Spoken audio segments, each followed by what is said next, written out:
صراط الذين أنعمت عليهم.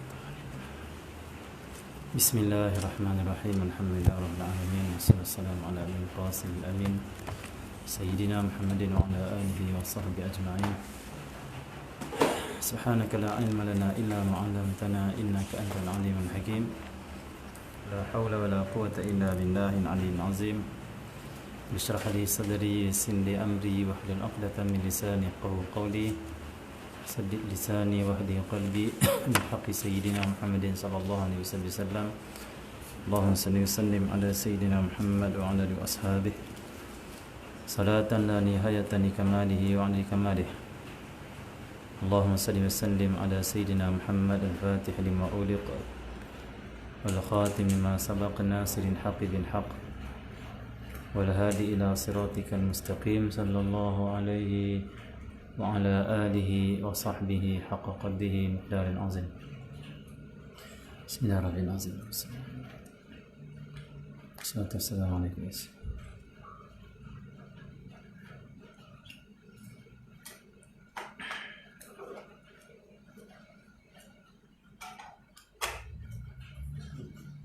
Bismillahirrahmanirrahim. Kunci. Bismillahirrahmanirrahim.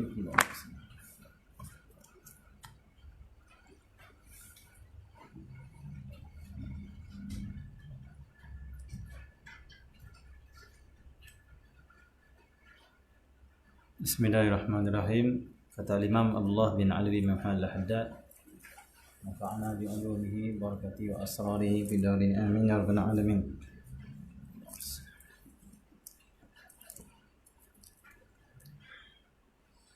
Sebaliknya, jika kamu hendakkan mantap pada makrifah, maka kenallah kamu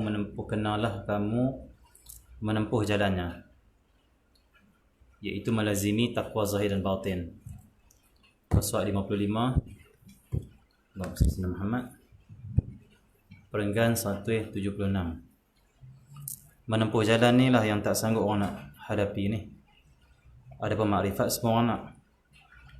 Bahkan ada orang yang mereka terlalu nakkan makrifat mengenai Allah Subhanahu Wa Taala, sehingga kan mereka terus membaca kitab-kitab ilmu-ilmu berkenaan dengan makrifatullah, tetapi mereka tak sanggup nak lawan nafsu, nak menempuh jalan mendekatkan diri pada Allah Subhanahu Wa Taala. Nak menempuh jalan Allah Muhammad dengan melazimi taqwa zahir dan batin, seperti yang kata Imam Haddad ini. Awal-awal ini memang berat. Awal-awalnya susah, letih, penat, silap, macam-macam kita akan hadapi. Tetapi bila kita teruskan, kita bersungguh meminta tolong dan juga bergantung kepada Allah Subhanahu Wa Taala, kita akan sampai. Bahkan perjalanan nak amal ini, bersihkan jiwa ini, kita akan rasa berat sangat kalau tidak ada cinta. Sebab itu siapa yang dia nak ringan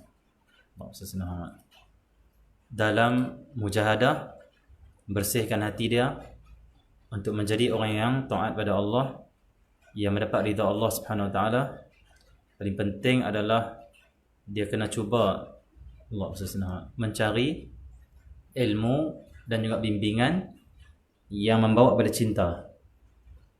Cinta ini rehat kalau ada dalam hati kita. Contoh, kalau ada seorang guru, dia kata kat kita, engkau ni kena menempuh jalan.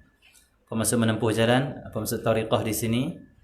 Iaitu kita nak perbaiki diri kita, nak amal Allah SWT, nak perelokkan akhlak kita, nak mantapkan iman, akidah kita.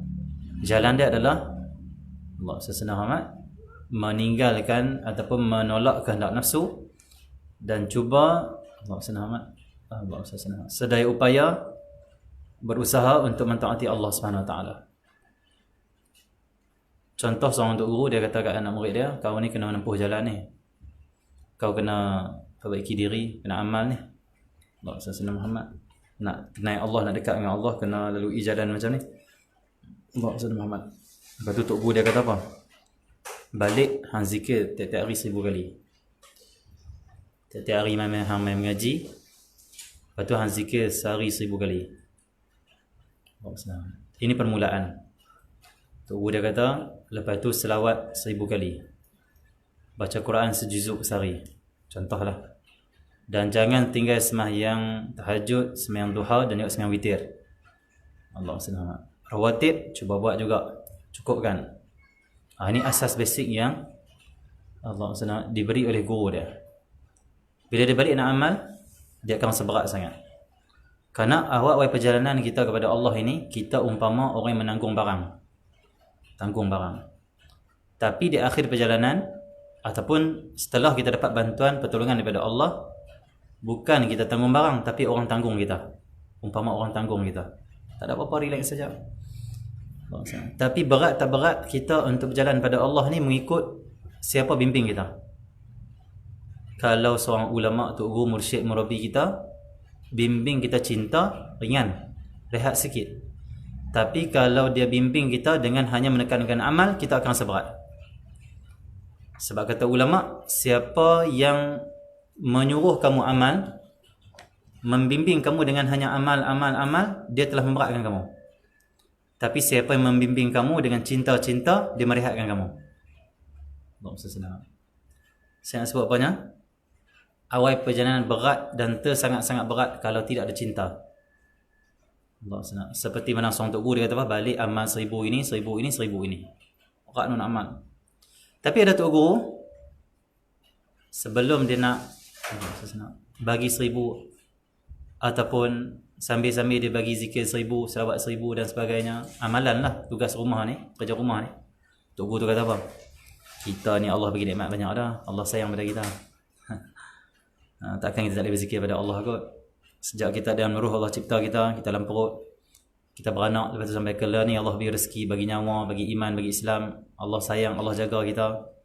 Allah nak ikutkan ni, kita maksiat ni, kita hancur dah ni. Allah hancurkan kita dah, tapi tak. Dia selamatkan kita lagi dan dia tunggu kita taubat.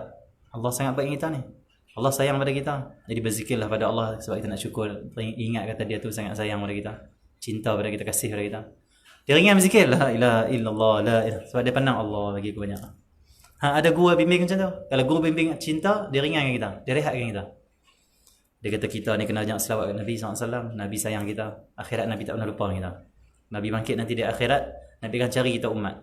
Nabi akan sedia upaya selamatkan kita. Kita di timbangan amal, dia kata dia. Nabi akan mai. Nabi akan tolong kita. Kita nanti tintas sirat, Nabi akan doakan kita supaya tak jatuh dalam neraka. Kalau jatuh, Nabi akan pegang pinggang kita, tarik. Nabi kita bangun. Naik kamu.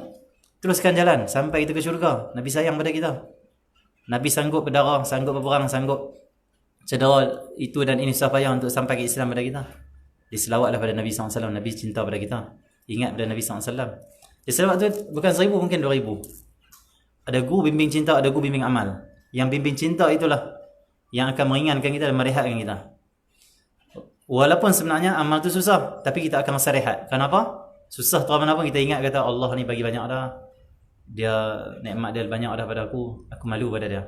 Aku amal, aku taat pada dia. Macam tu lah.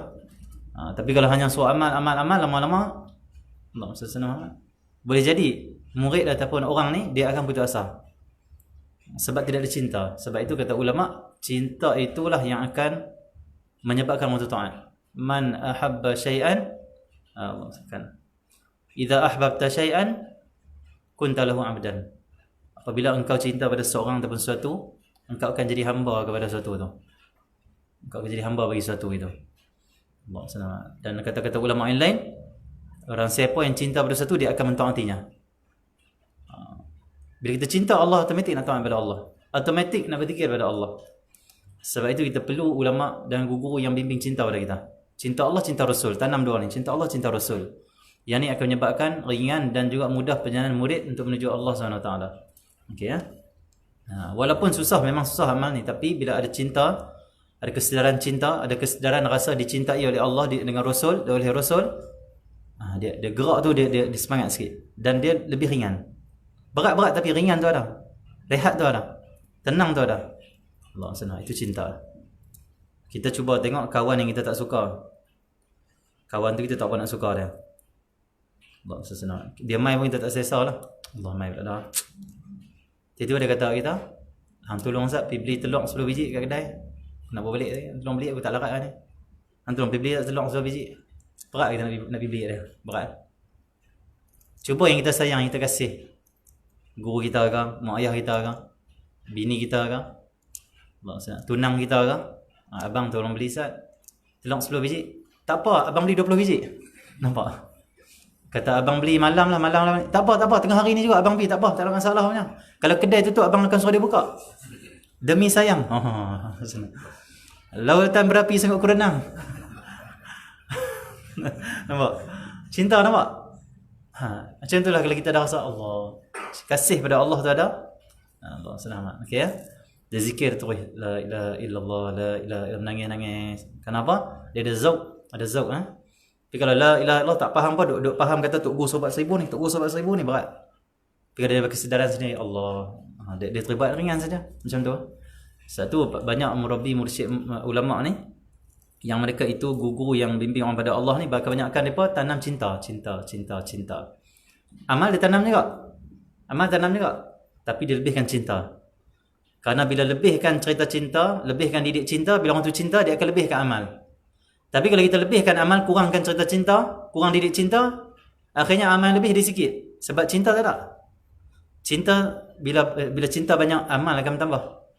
Jadi jangan pening sangat dengan amal yang banyak. Kita kena utamakan cinta. Didik nak bagi hati cinta Allah, cinta Rasul. Macam tu Allah Rasulullah Muhammad. Cara dia hadir majlis zikir, cara dia hadir majlis selawat, cara dia hadir majlis cerita tentang Allah Rasulullah Muhammad. Ilmu-ilmu berkenaan dengan Rasulullah SAW, kasih Rasulullah, sirah Rasulullah, syama'il Rasulullah. Ilmu berkenaan dengan mengingatkan kita pada Allah, beri nikmat banyak pada kita. Allah itu, Allah ini dengan kita. Macam tu. Ya? Allah Rasulullah Muhammad.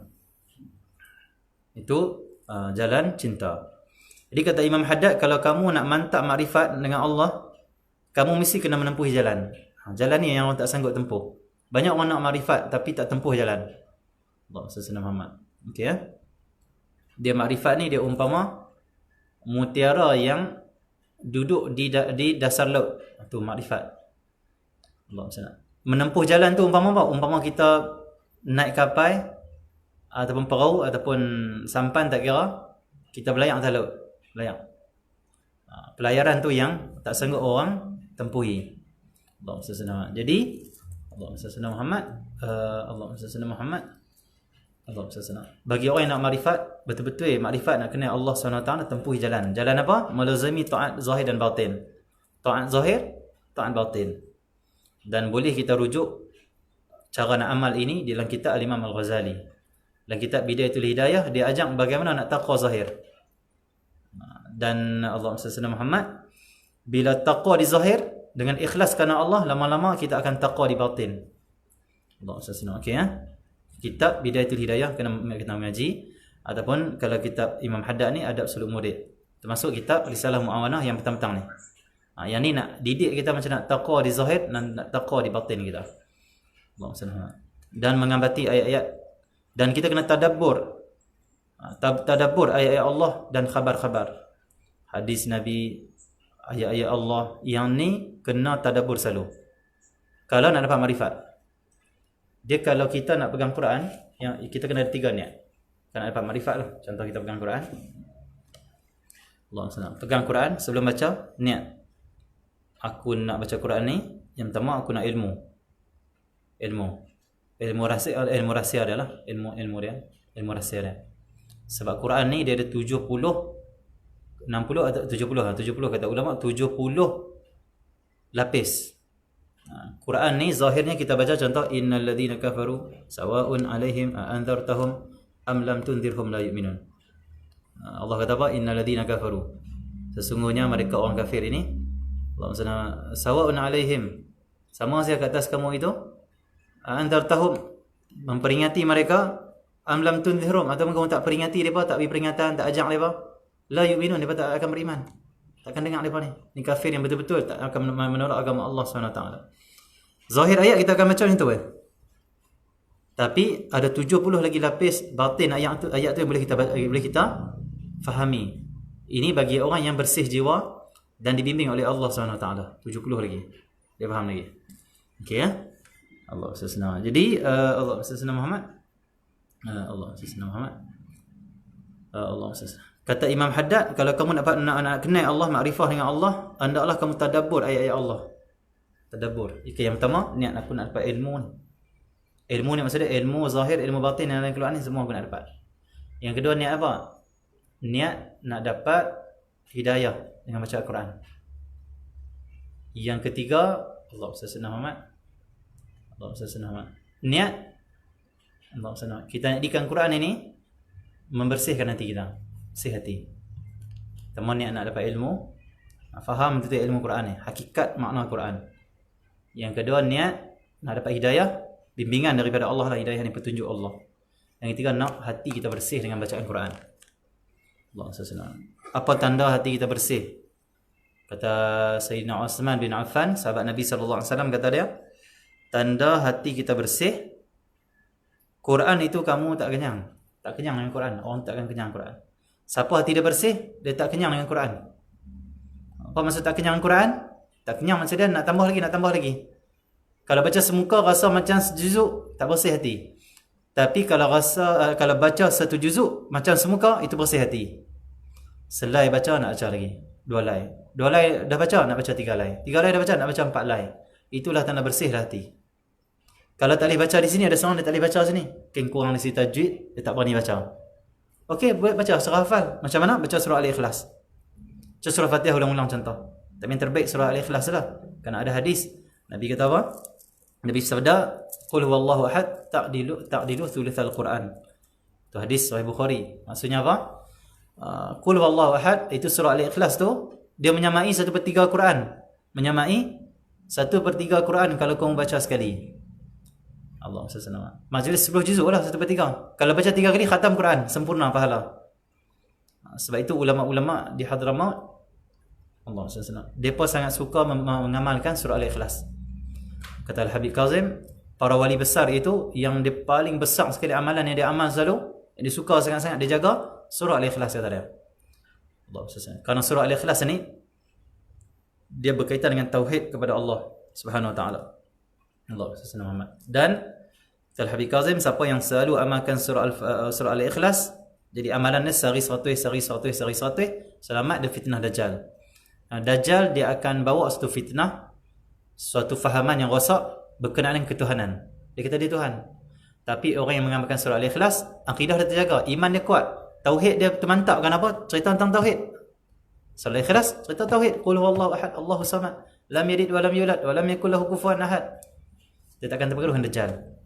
Surah Al-Ikhlas. Teman-teman ni zaman akidah kita, Allah SWT, sangat bahaya. Iman kita sangat bahaya. Maka amalkan surah Al-Ikhlas, Allah akan selamatkan kita. Siapa yang lemah iman, amal surah Al-Ikhlas, kuat iman. Dia cepat menjana iman. Kenapa? 3 kali kita baca surah Al-Ikhlas dan menyamai kita khatam Quran. Ada ulama di Tarim di Hadramaut, ada ulama yang sampai sembahyang malam, dalam 2 rakaat sembahyang, dia menghabiskan sebanyak berapa? 7,000 ke apa? Ke 70,000 surah Al-Ikhlas setiap hari. Macam banyak. Okey. Maksudnya jagalah surah Al-Ikhlas, bacalah. Kalau tak boleh hafal Quran, tak boleh baca Quran, takut baca surah-surah yang kita yakin betul kita baca, seperti surah Al-Ikhlas. Baca dengan hadir hati. InsyaAllah dia akan menyebabkan hati kita bersih, ya. Tadabbur Al-Quran kata Al-Imam Haddad. Dan tadabbur Quran ni kata ulama memang cepat untuk mendapatkan hidayah. Siapa yang nak cepat dapat hidayah, kata ulama lah, bacalah Al-Quran dan fahami makna Quran, tadabbur, renung. Dan riwayat as-sahabah Nabi SAW, bila mereka baca Al-Quran di malam hari, mereka akan amal di siang hari. Itu as-sahabat. Sahabat ni kalau dia baca Al-Quran malam hari, siang tu dia praktik dulu malam tu. Allah SWT. Kalau lah tak praktik siang tu apa yang dia baca di malam, dia tak akan ubah baca Quran. Orang tahu tak ubah. Akhlak sahabat. Dan ada sahabat yang bila dia baca Quran, dia amal tu dulu. Kalau dia tak amal, dia tak akan ubah ayat tu. Selagi tak amal. Sehingga kan sahabat Nabi SAW, dia pun menjadi orang ataupun umat Nabi SAW yang amalkan semua seluruh ayat Quran. Allah SWT. Yang boleh diamalkan lah, amalkan semua. Okay, ya. Selagi tak amal, tak pindah. Itu sahabat Nabi SAW. Baca malam hari, amal siang hari.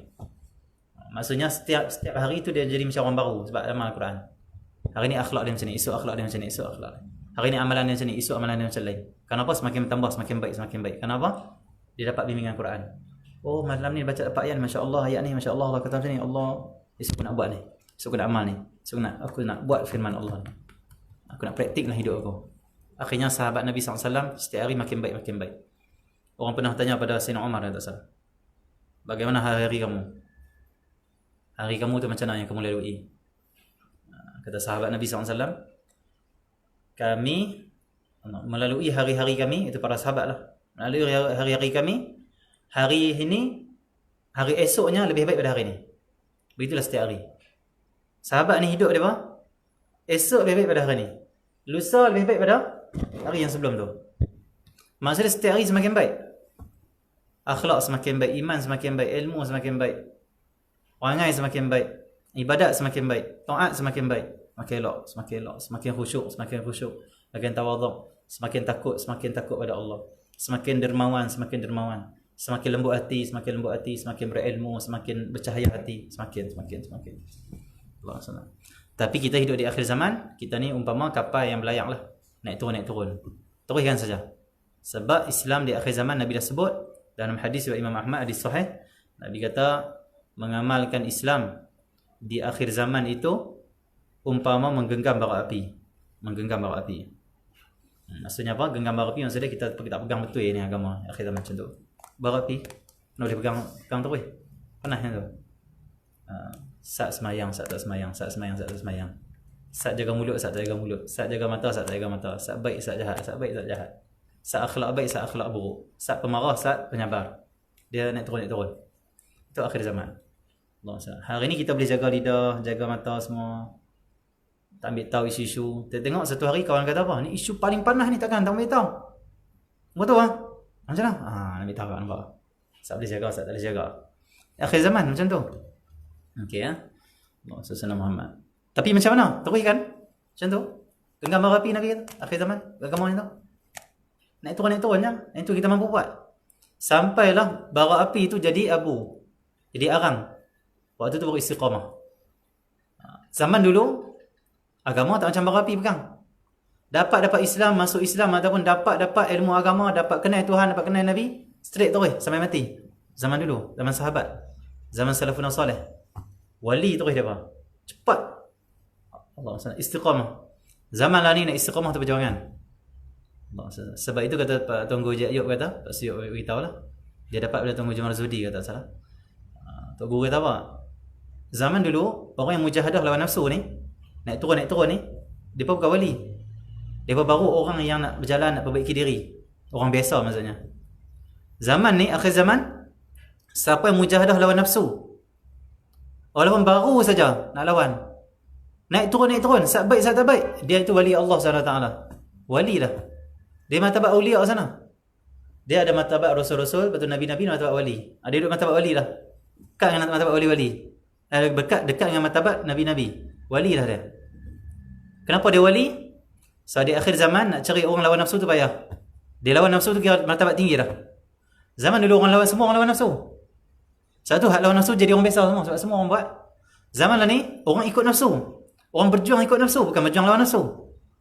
Orang betul-betul tiap-tiap hari fikir macam nak tunaikan kehendak nafsu, kekayaan, kemewahan, pangkat, nama, viral. Fikir itu makan, perempuan, harta, tahta, Toyota, Honda, Azia, semua dia fikir. Allah senang. Mau tahu semua. Fikir habis. Jadi dia berjuang ke sana, ke nafsu. Tapi ada orang dia, aku tak mau ni benda tak elok. Aku tak mau benda ni Allah haram. Tak mau benda ni Allah tak ridha, aku nak cari ridha Allah. Jatuhlah maksiat dia taubat. Bangkit balik taat. Jatuh lagi dia taubat lagi. Hati berpaling daripada Allah, dia kembali balik astagfirullah.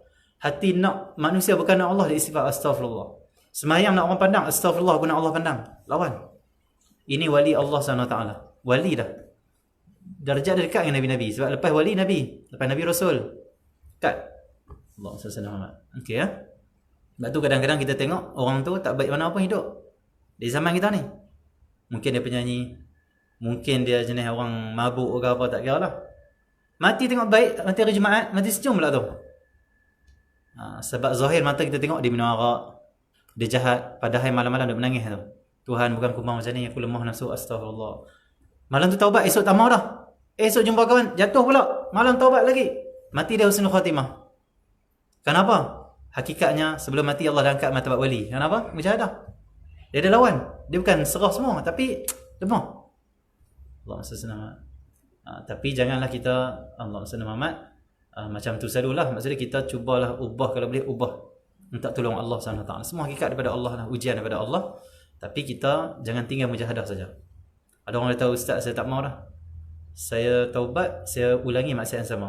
Tak boleh macam tu. Teruskan taubat walaupun sejuta kali maksiat yang sama. Teruskan taubat. Sebab kita harap akhir hidup kita taubat. Sebab kita maksiat taubat, kita harap Allah tu taubat. Macam tu. Jangan serah semuanya pada nafsu dan syaitan. Jangan. Lawan juga. Terus taubat lagi, bangkit, jatuh, bangun, jatuh, bangun. Hari ni kita selawat, esok tak selawat, bangun lagi. Hari ni zikir dah elok, esok tak zikir elok. Hari ni bangun subuh. Lepas tu seminggu tak bangun subuh, bangkit lagi. Terus bangkit. Masa tak banyak dah. Dan kita harap hari kita mati tu hari kita bangkit. Hari kita kuat, hari kita taat, hari kita iman pada Allah. Husnul khatimah cukup. Lah tu yang kita nak. Okey ya. Tu zaman, akhir zaman. Ni cara kita cakap akhir zaman. Zaman dulu tak, orang taubat terus. Zaman ni orang taubat mungkin kembali balik pada maksiat. Zaman. Allah SWT. Mungkin dia taubat tinggal kawan dia, tapi masuk pula handphone dia. Mungkin dia tinggal handphone dia, tak mau handphone, jumpa pula kawan. Macam mana nak buat? Tak mau jumpa kawan, macam mana nak pergi kerja? Nak pergi kedai. Lalu dekat taman dia, kampung dia, orang panggil juga. Macam mana? Allah SWT. Masalah jatuh bangun, itulah akhir zaman. Tetapi yang jatuh bangun tu yang terbaik.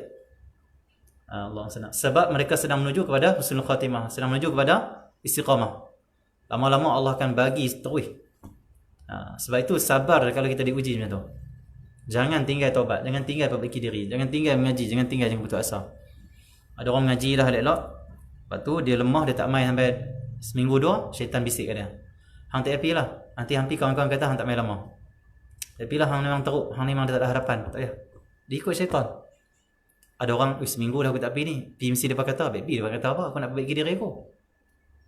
Dia kata tak apa, jangan Allah kata aku. Jangan Allah benci aku. Jadi macam ni kita kena hidup di akhir zaman. Sampai Allah angkat kita, Allah bersihkan kita dan Allah bagi istiqamah. Lepas tu tak mau dah maksiat. Maksiat sampai satu tahap, kalau kita berrajin taubat sampai satu tahap, maksiat ni rasa jemu. Rasa macam tak ada apa. Rasa tawak. Waktu tu Allah bagi istiqamah. Allah. Selagi duk lazat maksiat, duk seronok maksiat, taubat kena banyak taubat. Bukan taubat.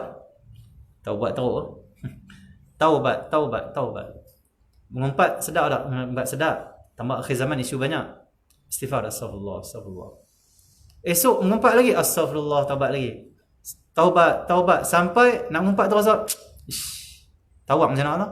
Bila orang mengumpat kita rasa tak sedap hati nak duduk. Tu okey. Sampai dapat istiqamah. Macam tu. Tengok yang haram sedap, taubat. Tengok yang haram sedap, taubat lagi. Tengok yang haram sedap, taubat lagi. Sedap, taubat lagi. Sampai tahap nak tengok tu rasa macam berat sangat hati. Istiqamah. Mati berhusnul khatimah, penutup yang baik. Tak taubat tak pulih hati kita. Tak taubat tak terubat hati kita. Terus berpenyakit. Tu saja yang mampu kita buat akhir zaman. Tu saja. Buat macam tu. Tu saja. Yang lain tak ada. Allah SWT. Ada orang kata nak, ustaz saya nak sekali saya nak berubah, tak boleh. Akhir zaman. Kalau isteri kita tak rosak kita, mungkin anak kita. Kalau anak dan isteri tak rosak kita, mungkin jiran. Jiran tak rosak kita, mungkin kawan-kawan. Kalau kawan tak rosak kita, mungkin handphone, mungkin TV, mungkin suasana, macam-macam. Sebab akhir zaman. Sebab tu jalan terbaik jatuh taubat. Aku tak mau dah, benar-benar tak elok ni. Duduk dengan kawan jadi pula astagfirullah lagi. Macam tu. Allah SWT. Okey ya. Kita nak jaga semayang lah. Allah SWT. Nak jaga betul-betul semayang. Isteri kita pula buat pasal, contohlah kan. Allah SWT. Dia pula menarik-narik kita untuk lambat-lambatkan semayang lah, itu apa semua. Astagfirullah lagi, perbaiki lagi. Allah SWT. Kita dah betul-betul nak tiap hari baca Quran. Allah SWT. Tak mau tengok benda-benda mampu di TV ke di mana ke saja. Anak pula tarik ayah duduk teman. Aku nak baca Quran tapi dah nak buka agama best aku tengok juga. Contoh macam tu. Jangan astagfirullah lagi. Hindustan pula kita minat pula contoh. Lagi dah. Allah senang okey. Sifat lagi. Sifat lagi. Jangan disifat sambil macam tu dah. Tu masalah. Astagfirullah. Tadi. Dah astagfirullah tu dia buka penyaluan tadi tu. Yang tu dia panggil teropong tu. Yang pertama dapat tengok, yang pertama dapat dosa tengok yang haram, yang kedua dapat dosa teropong. Sebab lagi dekat teropong. Okey, tadi tu. Akhir zaman kena sedang ni akhir zaman. Zaman last ni kita hidup. Jatuh bangun tu biasa. Cuma jangan tinggal saja untuk taubat terus. Minta istiqamah sampai tetap iman kita. Macam tu saja. Senang. Ada orang kata, "Hey, kamu jangan maksiat sama lama. Taubat terus, jangan ulang lagi." Oh, pandai cakap. Dia macam mana? Ni akhir zaman. Kita pesan kau orang taubat terus, bencikan maksiat kamu. Azam tak ulangi lagi, tapi kita kena habang dia juga. Tapi kalau hang terjatuh lagi, hang dengan putus asa, terus taubat. Kadang-kadang kita ni lemah, tapi hang minta tolong pada Allah, jangan gantung pada diri hang sendiri, gantung pada Allah. Jangan duk abang kadang kalau hang ulang balik, hang pendusta taubat. Jangan. Orang ulang kadang-kadang bukan dia nak tapi dia lemah. Allah sesenang. Jadi teruskan taubat. Peluang taubat tu Allah buka luas. Seperti kata Imam Ghazali, kalau kamu taubat, tiba-tiba kamu buat maksiat yang sama. Selagi mana taubat kamu tu ada dua benda. Yang pertama taubat, yang kedua dia panggil menyesal, niat tak mau ulangi lagi, menyesal. Itu cukup. Sah dah taubat. Tapi ulang yang kita kata tak mau ulang tu, yang kita nak kita ulang tu. Macam mana taubat kita terima tak? Kata Imam Ghazali, terima, Allah terima. Allah terima. Lepas tu dosa yang kita buat yang sama ni macam mana? Dosa baru. Taubat baru pula kata Imam Ghazali, taubat baru. Walaupun ribuan kali. Dan kata Imam Ghazali, jangan kamu dengar nasihat syaitan. Syaitan kata, ni kita dalam kitab Minhajul Abidin. Kata Imam Ghazali, jangan kamu dengar nasihat syaitan. Syaitan kata apa? Hang kalau taubat hari ni, minggu depan hang buat lagi sama yang ni. Aku tahulah hang ni, aku kenal hang. Tiap-tiap hari duduk dengan hang. Kata syaitan kata. Hang susah tipu lah. Hang ni tak betul ya taubat hang. Lah ni hang buat maksiat betul-betul dulu, puas-puas dulu. Tengoklah sebulan dua nanti hang betul-betul rasa nak taubat, baru hang taubat, hang tinggal terus lah. Jangan buat dah lepas tu. Allah SWT. Kata Imam Ghazali, jangan dengar nasihat syaitan ni. Kenapa? Kalau kamu menunda taubat, contoh kamu dengar syaitan kata sebulan lagi baru kamu tinggal betul-betul, tak ulang dah. Nak sampai ke sebulan tu, umur boleh sampai tak? Agak boleh hidup lagi tak? Takut dia tunda sebulan lagi, tengok mati sebelum sebulan tu. Mati dalam maksiat. Tapi kalau kamu taubat, kata Imam Ghazali, kalau kamu, aku minggu depan buat lagi kot, tapi tak apalah, taubat lah. Serah pada Allah, aku memang menyesal ni, aku tak marah. Tapi macam mana ke depan, tak tahu, aku serah pada Allah, aku minta Allah tolong aku. Bantu aku, pelihara aku. Tengok-tengok lepas pada taubat, 2-3 hari sebelum sampai ke seminggu dia nak buat lagi tu, dia mati. Mati lepas taubat. Selesai. Jangan cakap syaitan dia nak bagi kita mati dalam maksiat. Macam tu syaitan. Dan kata Imam Ghazali, yang kedua apa kelebihannya? Kalau kamu taubat segera, kelebihannya, kamu tak akan bebankan diri kamu dengan dosa. Contoh minggu ni kita buat maksiat, kita kata nantilah bulan depan betul rasa nak taubat, tinggal terus. Atau minggu depan buat lagi. Dan minggu depan buat lagi, jadi macam mana? Yang pertama, dosa minggu ni 1. Yang ke depan jadi 2. Buat lagi 3 dosa. 4 dosa duk tanggung. Bila dosa makin berat, makin gelap hati kita. Takut-takut mati hati kita dan tak rasa nak taubat dah lepas tu. Lagi bahaya. Lebih kotak cuci. Tengok pinggan. Kalau kita makan pinggan, basuh terus, senang keluar. Kotak. Tapi kalau pinggan kita biar 2-3 hari, tak basuh, susah nak keluar. Keras dah. Hati macam tu. Kita tengok sikit, astagfirullah. Kita cakap, astagfirullah. Jatuh sikit, astagfirullah. Umpama pinggan, lepas makan basuh terus. Selesai. Pinggan kalau lepas makan basuh terus, tak payah buat sabun, memang tak apa. Memang cuci bersih betul. Bau pun tak. Tapi kalau pinggan kita biar sampai 4-5 hari, makanan datang tu, dia keras. Susah nak keluar. Kena buat sabun. Kena cuci kuat sikit. Takut-takut hati matilah kalau biar dosa ni terlampau banyak kita menanggung. Na'udzubillah min dzalik. Allah SWT. Tapi kalau kita taubat, itu dosa baru, dikira dosa baru. Tak dikira menanggung dosa, dikira dosa baru pula. Panduan daripada Al-Imam Al-Ghazali rahimahullah ta'ala. Dan benda ni perlu didengari oleh orang muda. Orang muda ni dia banyak tak dengar benda ni. Dia banyak dengar syaitan lagi. Syaitan kata tak payahlah, nantilah bulan depan, nantilah tahun depan, nantilah. Syaitan Kamu muda lagi, syaitan kata. Kamu muda lagi. Waktu muda ni lah kena taubat. Bila dosa kita taubat di waktu muda, waktu tua kita akan bahagia, seronok, gembira dengan anugerah Allah. Tapi kalau waktu muda kita buat maksiat apa-apa, tua nanti ada kifarah dah. Teruk nak hidup. Tak payahlah, taubatlah terus. Okey Allah senang amat. Okey. Jadi Imam Ghazali kata apa? Tempuhi jalan, kena mujahadah. Orang yang mujahadah tu wali Allah SWT di akhir zaman. Dia wali Allah. Sebab tu kita tengok yang tu, tengok minum arak jahat ni lang kampung. Mati elok. Mungkin dia malam-malam balik astagfirullah. Tak mahu pun kata dia. Tapi jahat lang kampung, tak baik lang kampung. Tak baiklah negara kadang-kadang. Zahirnya tak baik, orang tak baik, tapi mati baik. Mungkin dia orang macam tu. Dia tak mahu kata dia, aku tak mahu tapi aku lemah lah. Astagfirullah. Malam-malam nangis malam-malam. Okey ya. Allah SWT Muhammad. Ada di zaman Nabi Musa AS dalam riwayat. Zaman Nabi Musa ada seorang jahat dalam kampung. Orang kampung benci. Ahli maksiat. Dia mati, orang lempak dia dalam tempat najis. Lempak dia. Tak mau urus jenazah dia. Dahsyat. Jahat sungguh lah ni. Kita pun kalau jahat orang tak buat lah aku tu. Tapi ni sampai tahap ni maksud dia memang zahir dia orang yang memang jahat. Ahli maksiat betul. Sampai orang kampung anti dia.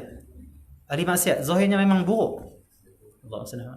Dia mati, orang ambil dia, orang kampung ambil, lempak dalam tempat najis. Tu riwayat macam tu. Allah wahyu kepada Nabi Musa. Allah kan boleh terus direct dengan Nabi Musa. Allah beritahu kepada Nabi Musa AS. Allah kata, wahai Musa, hari ni ada seorang wali aku mati. Wali aku mati. Dan mereka, orang kampung itu tak menguruskan jenazah wali aku ni. Aku perintahkan kau untuk pergi urus jenazah wali aku. Orang kampung tu orang biasa, tak mau urus jenazah dia. Lempak dia najis. Tapi Allah perintahkan Nabi pergi urus jenazah dia. Mulia lah orang ni. Mulia. Orang kampung tak mau urus. Allah utuskan Nabi urus. Macam kita contoh adik-beradik tak mau urus jenazah kita. Tengok, tok-tokku wali-wali semua main urus kita. Kan hebat.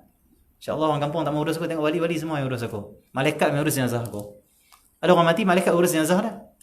Sebab tu ada orang meninggal dunia, tengok cepat proses dia. Malaikat urus tu.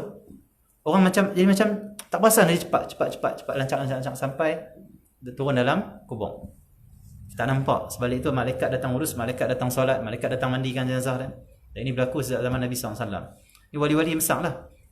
Jadi Allah SWT Muhammad, Nabi Musa pergi tengok, orang ni duduk dekat najis jenazah dia. Nabi Musa panggil orang, kenapa kau lempak najis? Wahai Musa, kami saksikan dia ini memang jahat, memang dia ni tak guna punya orang, memang ahli maksiat. Musa tanya Allah, ya Allah, betulkah orang ni yang kau isyaratkan kepada aku? Ya Nabi, kata Allah, ya wahai Musa, inilah kekasih aku. Zahirnya maksudnya orang duk tengok dia tu ahli maksiat, tapi malam-malam dia menangis minta ampun pada aku. Bersunyi dia minta ampun, takut pada aku. Cuma dia duk mengadu dia apa? Ya Allah, aku lemah dengan nafsu aku. Syaitan hasut aku, ya Allah. Aku tewas, ya Allah, ampunlah aku. So buat maksiat lagi. Balik ampun lagi. Dia wali Allah SWT. Akhirnya diurus oleh Nabi Musa AS. Jadi sebab tu kita tengok orang tu kadang zahir jahat. Jangan kutuk dia, jangan hina dia. Boleh jadi mati dia lebih baik daripada kita. Yang kita kena buat apa? Doakan hidayah. Dan nasihat dia elok. Abang elok cakap elok. Nasihat. Bukan kutuk hina orang, tak boleh. Dia maksiat dia hina, tapi hina diri dia tak boleh. Dia mulia. Dia anak Adam. Dia umat Nabi SAW. Dan kami belajar dengan guru-guru kami. Tidak pernah dia ajak kita hina ahli maksiat, pandang hina ahli maksiat. Tidak pernah. Tak kira orang tu berzina ke, minum arak ke, tak boleh. Orang berzina, kenapa kita nak hina dia? Cakap kat dia, zina ni haram. Takutlah nak Allah, minta ampun pada Allah SWT. Doa hidayah. Abang dia pergi ngaji. Contoh, cukup. Tengok orang minum arak, kenapa hina dia? Cakap dia arak ni haram, mabuk, rosak otak kita, akal kita tak bagus, mudarat badan kita, Allah tak suka ini. Kita umat Nabi Muhammad SAW. Jom kita pergi ngaji. Jom kita taubat pada Allah. Sebab kalau kita dapat cinta Allah, kasih Allah, dapat ibadat ni lagi syok pada arak ni. Arak ni agak ada apa sangat. Ibadat tu lebih nikmat, lebih bahagia, lebih tenang. Arak tak ada apa-apa. Nasihat. Itu doa ya Allah hidayah. Macam tu saja. Itu saja Nabi ajak kepada kita. Ud'u ila sabili rabbika bil hikmati wal mau'izatil hasanah. Yang tu saja yang diizinkan oleh Allah dan juga Nabi Muhammad. Macam mana? Ud'u ila sabili rabbika. Ajaklah orang kepada jalan Tuhan kamu. Ajak orang kembali pada Allah. Ajak orang buat kebaikan, taat pada Allah. Dengan apa? Bil hikmah, dengan hikmah. Dan juga nasihat yang baik, mau'izatil hasanah. Ingat dia elok, nasihat elok. Itu saja. Kenapa nak maki? Apa nak menghina-hina? Allah SWT. Okey ya. Itu saya diajar oleh Islam. Okey ya. Okey, namun tidak ada dalam ajaran Islam. Okey ya. Menghina-hina orang tidak ada. Okey, menghina-hina orang tidak. Tapi kalau kita nak hina maksiat dia boleh. Kita tahu, maksiat ni hina ni yang kau buat ni. Arak ni hina ni, boleh. Bukan engkau ni hina lah, tak guna lah. Nak jadi apa ni, ahli neraka? Bukan. Itu bukan kita bawa orang pada Allah, kita lari dengan orang pada Allah. Boleh jadi dia tiap malam duduk doa, ya Allah, hantarlah seorang nasihat aku nak berubah ni. Bingung. Tengok kita main, kita kutuk dia. Akhirnya dia kata apa? Aku tak mau dah cari orang nasihat aku. Teruk punya orang nasihat. Tak mau dah Islam, tak mau dah agama. Teruk punya ahli agama. Nampak? Itu guru kita ada yang mengatakan, kita ni jangan duk bangga sangat, seronok sangat orang ramai ikut dakwah kita. Kita kena fikir sama, berapa kali kita cakap kasar, cakap macam-macam tu, orang lari pada dakwah kita. Hak lari tu Allah akan tanya nanti. Kenapa engkau cakap macam ni pada hamba aku? Kenapa engkau kasar macam ni pada hamba aku? Kenapa engkau maki hamba aku sampai dia lari pada Islam, pada agama? Orang ni kena masuk neraka ni kena kamu lah. Kamu halau dia kamu. Kamu kena neraka dulu, kamu kena neraka dulu. Penyebab orang masuk neraka. Kamu penyebab orang putus rahmat, kamu masuk dulu neraka. Bahaya. Sebab ada hadis yang siapa yang bagi orang putus asa dari rahmat Allah, akhirat nanti Allah akan bangkitkan dia balik. Dia ni ahli maksiat, dia putus asa dari rahmat. Kenapa? Dia mai kat orang yang tahu agama, orang tu kata apa? Hang nak taubat. Orang macam ni tak taubat lah, hang pembohong. Tak percaya kan hang ni? Dia memang betul nak taubat. Mungkin ada sebelum ni dia main, cuma kali ni betul hang tu aku tak percaya, hang tunjuk baik lah. Ya. Astagfirullahaladzim Allah. Ustaz, tok guru ataupun ahli agama, kawan-kawan yang pandai agama tak terima aku ni. Tak ada harapan aku ni, dia gantung diri contoh. Akhirnya nanti Allah akan bangkit kita. Allah kata, kenapa engkau buat dia putus asa pada aku? Aku ni ruh rahmat, aku ni boleh ampunkan dia. Disebabkan engkau bagi orang putus asa pada rahmat aku, hari ni aku putuskan rahmat aku pada engkau. Hari ni rahmat aku sikit tak ada pada engkau. Pergi kamu kena engkau. Kita kena masuk neraka, alhamdulillah. Ada hadis tu, jangan main-main. Tak boleh Atau hati-hati kalau orang main kita tu dia ahli maksiat, dia jahat. Allah uji kita. Nak bagi dia putus asa ke nak bagi dia semangat? Bagi dia putus asa siap. Akhirat nanti Allah kata aku putuskan engkau dari rahmat aku. Tak ada rahmat sikit pada engkau orang ni. Rahmat tu penyebab masuk syurga. Tak ada rahmat, masuk neraka, na'udzubillah. Kita senang je kata orang ahli neraka. Tengok kita yang ahli neraka lebih awal pada dia. Oh, jangan main-main. Ujian pada Allah. Ujian daripada Allah tu. Bila main orang jahat, orang tak baik, orang mabuk, orang tak solat dekat kita. Ujian. Macam mana? Hadapi dengan baik. Doa. Tak kerti nak cakap doa sudah. Tak kerti nak cakap abang kadang pergi jumpa ustaz sekian-sekian, pergi jumpa orang sekian-sekian, pergi jumpa pakcik sekian-sekian. Dia boleh selesaikan masalah kau. Yang penting jangan kata engkau ni tak percaya pada engkau ini jangan. Okey Alhamdulillah min dzalik. Takutlah Allah putuskan rahmat daripada kita, naudzubillah. Allah senang. So itu kita kalau kawan-kawan contoh lama tak ngaji di sini contoh ataupun di online contoh, ikuti online, jangan bila dia naik di online dia komen. Ataupun kita yang main ke sini, kita tengok lama tak main, kita kata apa? Baru nak main, lama tenggelam. Jangan. Takut-takut, dia ni semangat dia macam lampu nak terpadam lah. Dia main tu gagah tu. Kita macam, buai tu tak main dah. Lilin dia tu kira macam nak basah dah tu. Sumbu dah basah tu. Main tu kira gagah dah tu. Main tu pun kira dah habis, berjuang dah. So 2 minggu tak main, memang berat nak main. Main mampu duk malap-malap apa dia panggil lilin duk sikit-sikit keluar duk mocek-mocek api dia api sebelah buih terus out terus kawan tu dembuih macam mana dia kata 2 minggu lah hantar main tenggelam ni mana apa ni malas sangat orang main gaji yang duduk saja di rumah.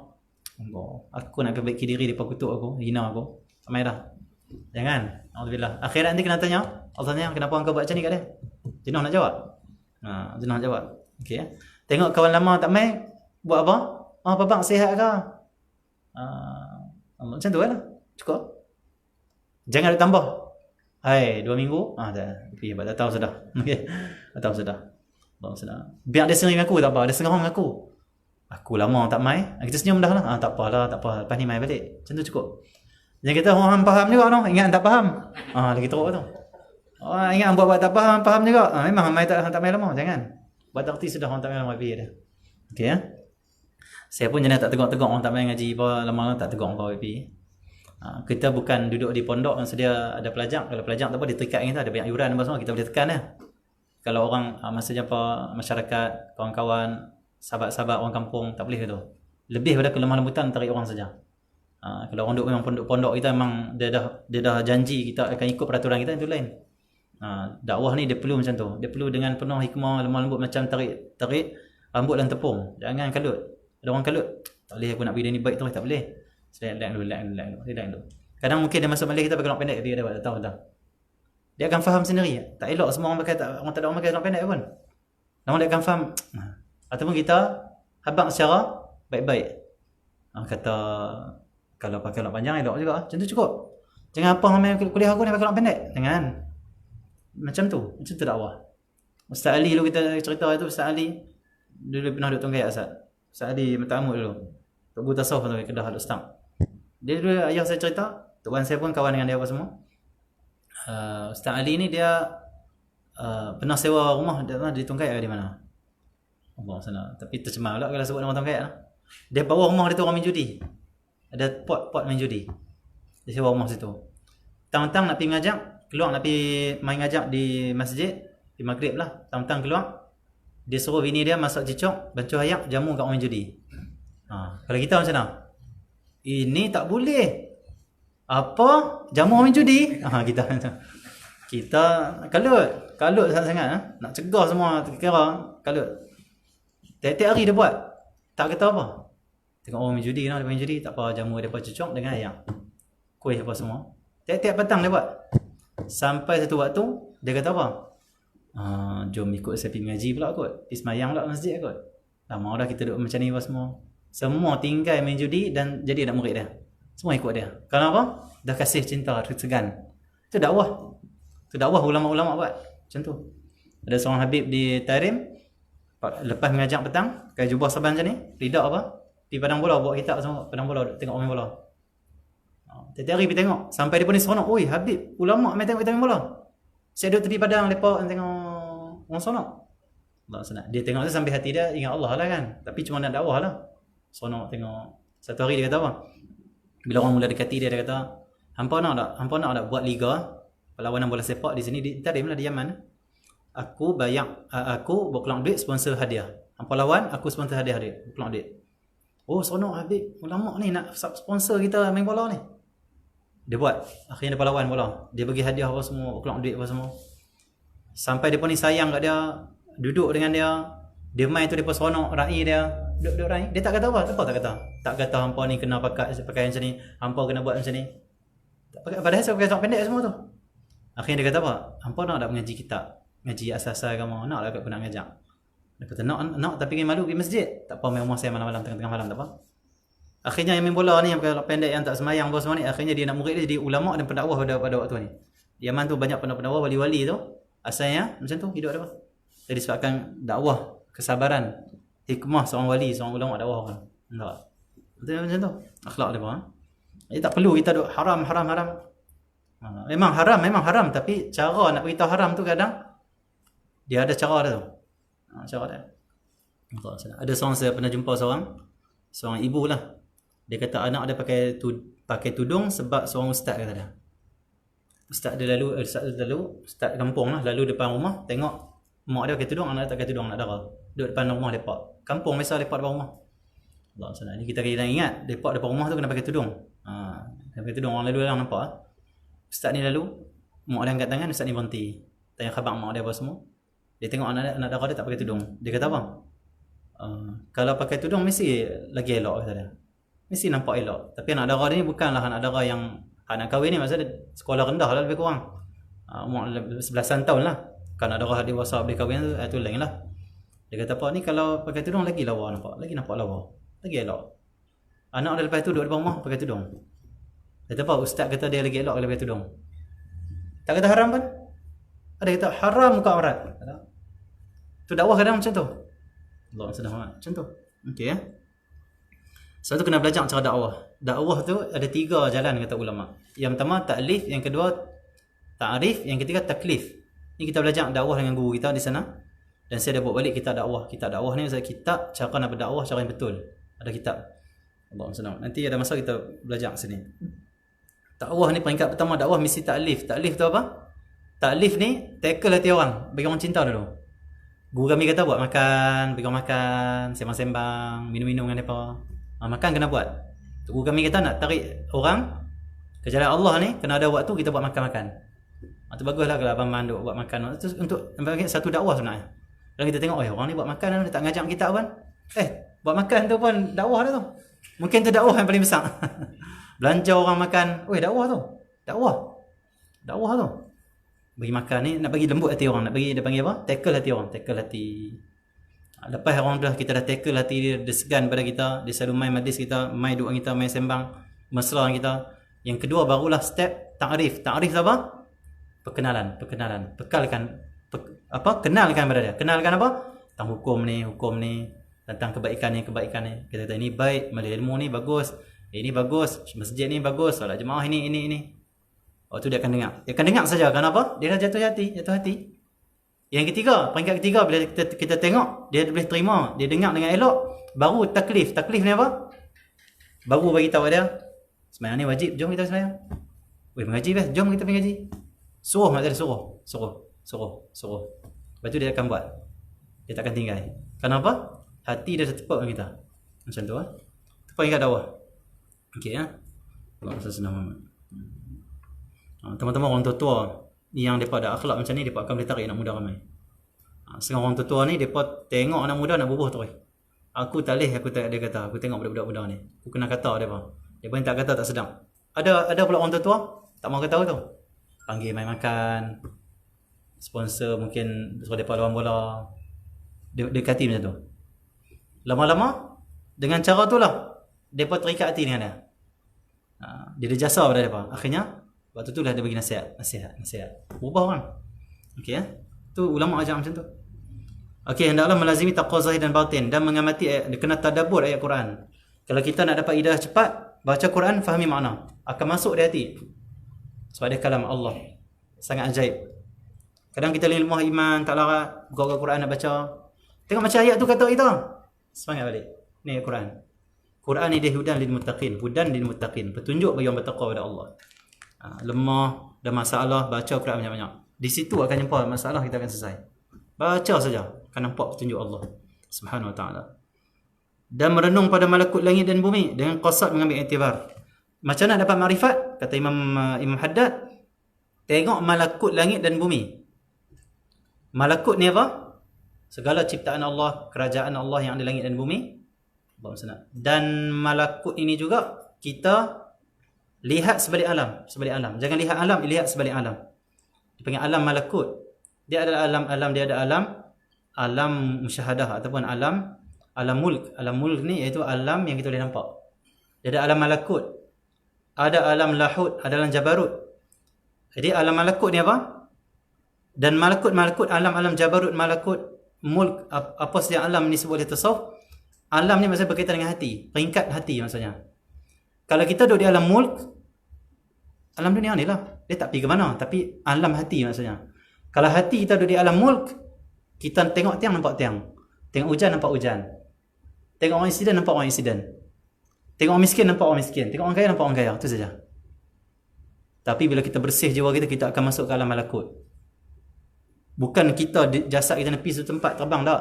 Alam malakut ni apa? Peningkatan jiwa rohani. Bila masuk ke alam malakut, kita tengok hujan, tak nampak hujan, nampak sebalik hujan. Apa? Perbuatan Allah. Rahmat Allah. Tengok orang insiden, nampak perbuatan Allah. Allah uji dia macam ni, aku tak tahu lagi macam mana. Allah kesian kat dia. Allah uji dia. Allah. Dia bukan tengok insiden, dia kata apa? Siapa? Langgang siapa lu? Tu Melayu ke? Cina ke? India? Tak ada. Dia Allah tu. Allah. Tu orang alam malakut. Duduk alam malakut. Allah SWT Muhammad. Jadi kalau kamu nak kenal Allah, kata Imam Haddad, kena tengok sebalik alam. Kena ambil iktibar sebalik alam. Allah jadikan ini, Allah jadikan ini, Allah jadikan ini ada hikmah ini. Pandang. Lama-lama makrifat dengan Allah SWT. Dan memurnikan akhlak nafsu kamu. Dan kamu kena elokkan nafsu kamu. Bersihkan nafsu. Didik nafsu bagi elok. Kena akhlak, kita kena elokkan akhlak. Kena kenal Allah SWT. Sebab tanda orang makrifat dengan Allah, akhlak dia baik. Dan menipiskan ketebalan dengan latihan yang elok. Jadi kau kena nipiskan ketebalan nafsu. Kena dengan cara engkau buat latihan dengan elok, mujahadah dengan baik. Terus menerus maksudnya. Buat saja, buat. Macam tu. Contoh kita nak bersihkan nafsu marah. Bila marah, istighfar, astaghfirullah. Nak marah, tahan, astaghfirullah. Kecuali marah kerana Allah, contohlah. Okey ya. Contoh nak bersihkan nafsu, makan banyak. Latih hari ni makan sepinggan saja. Selalu sepinggan setengah ataupun 2 pinggan. Hari ni kena makan sepinggan saja. Latih nafsu, nak nipiskan nafsu kita. Tiba-tiba 2-3 hari lagi termakan 2 pinggan juga, hak kebiasaan. Macam mana? Astaghfirullah, istighfar. Elokkan lagi. Allah senang. Kita jangan makan ni, jangan duduk tahap tu saja. Ada orang duduk biasa makan 2 pinggan dari 10-20 tahun dulu, 2 pinggan tu tak boleh. Tak bagus kalau dekat diri pada Allah. Tak bagus kalau bersihkan hati. Mesti kena kurang. Mesti jangan sampai kenyang. Itu baru baik untuk rohani. Baru bersih hati. Kecuali makan jemaah dalam talam, makan jemaah kenduri, itu nak gembirakan tetamu, nak gembirakan tuan rumah. Ataupun nak gembirakan kawan jamu kita, ataupun nak gembirakan kawan-kawan yang nak tambah lagi makan, tambah semangatkan kawan-kawan. Itu boleh makan banyak. Kalau seorang-seorang duk kerja makan ayam 2 ketui, nasi 2 bungkus, burger 2 biji, tak bagus. Tak bagus. Tak bagus. Kenapa? Bila kita makan sampai kenyang, hati kita akan keras. Makan jangan sampai kenyang. Makan sampai agak macam nak kenyang, berhenti. Sebelum kenyang maksudnya. Kalau kenyang tu, dia panggil 100, kita makan 99 lah. 90. 98. Itu kan? Ataupun 80. Jangan terus kenyang. Kalau terus kenyang, hati keras. Khusyuk semayang takkan ada. Faham ilmu susah. Nak dapat marifat lambat sangat. Allah SWT. Tapi kalau nak makan elok nak kenyang tu, stop. Contoh, kita makan 2 pinggan kenyang, makan sepinggan setengah. Tu cukup lah. Nanti bila kita dah mula makan sepinggan setengah sampai 40 hari, sampai 2 bulan, lama-lama sepinggan setengah tu dia akan rasa kenyang. Turun sikit lagi. Sepinggan, tak sampai setengah. Sepinggan, lepas tu tak sampailah sepinggan setengah tu. Sikit lagi. Sikit lagi. Sayyidina Umar Al-Khattab, dia makan hanya 9 suap. Sayyidina Umar, 9 suap saja. Stop. Tuan Guru Rifa'i makan tak sampai 10 suap juga. Kau 10 lebih kurang tu. Nasi dia banyak tu. Nasi dia hanya 1 senduk dia makan. Nasi dia 1 senduk yang kecil tu. Dia kalau buh 1 senduk, nak buh kedua dia akan macam tu. Dah. Itu cara dia makan. Dia buh, dia akan buat bulat-bulat nasi dia. Makan 1, jemput 2, 3, habis terus tangan. Lalu ambil sikit. Tunggu jadi fa'in. Dan itu bukan dia buat macam tu terus, dia latih sejak dia muda lagi lah. Dulu banyak lah, itu kurang. Allah senang macam tu jadi itu orang rohani, itu orang nak marifat dengan Allah betul-betul. Kalau orang nak marifat dengan Allah, nafsu nak 2 ketui ayam, dia beli seketui ataupun seketui setengah. Abang kat mamak seketui potong setengah. Selalu saya makan 2 ketui. Masya Allah, mamak kata ni mujahadah. Masya Allah, ini awliya Allah SWT. Ni wali Allah, bagi kurang sikit, RM5 bagi RM2 dah. Ni wali Allah SWT. Okay, kita kalau makan dengan orang tak rakus, orang pun seronok. Kita kalau duduk sila macam tu, jenis makan, suka makan banyak, orang pun risau nak makan kita. Aku saya ayam aku dia tarik dia. Orang dia takut nak makan kita. Tapi kalau kita tak rakus, orang pun seronok kita. Masya Allah, kalau duduk dengan dia, sutalam dengan dia, seronok dia makan. Sebab kami semua akan cukup lauk. Tapi kalau dia duduk betul, dia bos sila, dia macam piling terus itu, pam. Dia sampai tarik nafas yang tu, dia, itu kita tahan. Ini kalau makanan talam kita habis. Habis kambing kita, habis lauk kita. Orang pun rasa macam, dia ni makan rakus lah. Dia tak rakus, orang sayang kita. Orang tu, duduk talam. Mai duduk talam kami. Duduk talam kami. Dia ni kalau duduk talam kita, no problem. Semua lauk cukup. Dia tu jangan dia tu. Buat tak nampak. Dia kata ada lagi tak? Talam kosong ni. 4 orang lah. Dia tu selalu 5 tak? Kali 4. Tak berani terima. Kenapa? Dia duduk tu, kita akan rasa aura nafsu dia yang rakus dalam makan. Ini aura makan kuat ni. Habislah kita. Okay. Jadi kita jangan makan banyak. Orang sayang, Allah sayang macam tu jangan makan banyak. Okay. Kalau kita beli ayam 3 ketui, kita ada beradik 3 orang. Kita makan sikit, kita pernah lebih ambil gambar lah. Orang sayang kita. Tapi kalau ayam ada 3 ketui, adik-beradik 3 ketui, kita buat apa? 2 ketui aku punya, seketui yang kongsi setengah-setengah. Orang tak suka. 3 ketui, kita ada 3 orang adik-beradik. Macam mana? Allah, senang amat. Kita 3 ketui tu, bagi seorang seketui, tu kita ambil setengah saja, baki tu bagi buat tambahan untuk dia. Masya Allah, akhlak dia. Seronok. Jangan rakus makan. Rakus makan tak boleh nak lawan hawa nafsu. Okey lepas ni kurangkan makan, jangan banyak sangat. Dan nipiskan ketebalan dan latihan yang elok. Latih. Dan mengilapkan cermin hati dengan cara melazimi zikir. Nak gilap hati kamu, nak cermin hati kamu supaya terang, zikir kena banyak, kata Imam Haddad. Allah, esoklah kita sambung. Sallallahu alaihi wasallam. Fatihah. Bismillahirrahmanirrahim.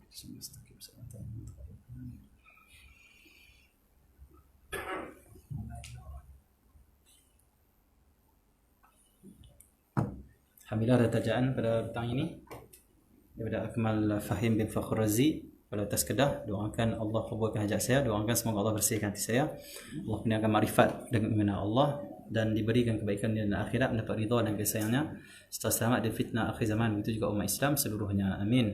Khususnya hamba Allah pada Al-Star, untuk arwah ayah, untuk kesihatan mak dan mak mertua, semoga diberi kesembuhan dari sakit yang pedu. Mohon doakan Allah ampunkan dosa arwah ayah saya di dalam alam barzakh dan ditempatkan dalam golongan yang beriman. Juga kesihatan kepada mak saya dan mak mertua saya dari sakit, agar terus kuat melakukan ibadat pada Allah, amin. Mendoakan juga kepada Ustaz dan Fakhrul, semua penuntut ilmu, agar sentiasa ridha, dapat dalam ridha Allah dan rahmat Allah, amin. Semoga Allah kabulkan semua hajat, Allah sembuhkan segala penyakit. Ini hamba Allah di Kota Baharu, Kelantan. Doakan supaya Allah izinkan bertemu Rasulullah, dilindungi oleh Allah dunia dan akhirat, dikurniakan kesembuhan, kesihatan yang baik zahir batin, amin. Sebenarnya hamba Allah di Kedah diniatkan untuk keluarga, anak saudara, semua arwah, diniatkan juga pada Al-Fadhil Ustaz dan Min yang mengikuti online dan talaqi, agar dijauhkan daripada wabak dan fitnah akhir zaman, amin. Semoga Allah sama kita fitnah akhir zaman segala wabak. Sebenarnya Amir daripada Al-Star, doakan urusan dunia akhirat dipermudahkan insya-Allah, amin. Sebenarnya hamba Allah Bandar Baru Bangi, mohon Ustaz doakan saya, keluarga dan semua ahli kuliah diberi cinta Allah, istiqamah untuk beramal. Doakan juga kesembuhan pada sepupu saya, saudara Sakinah, diberi kesembuhan dari penyakitnya dan COVID-19, amin.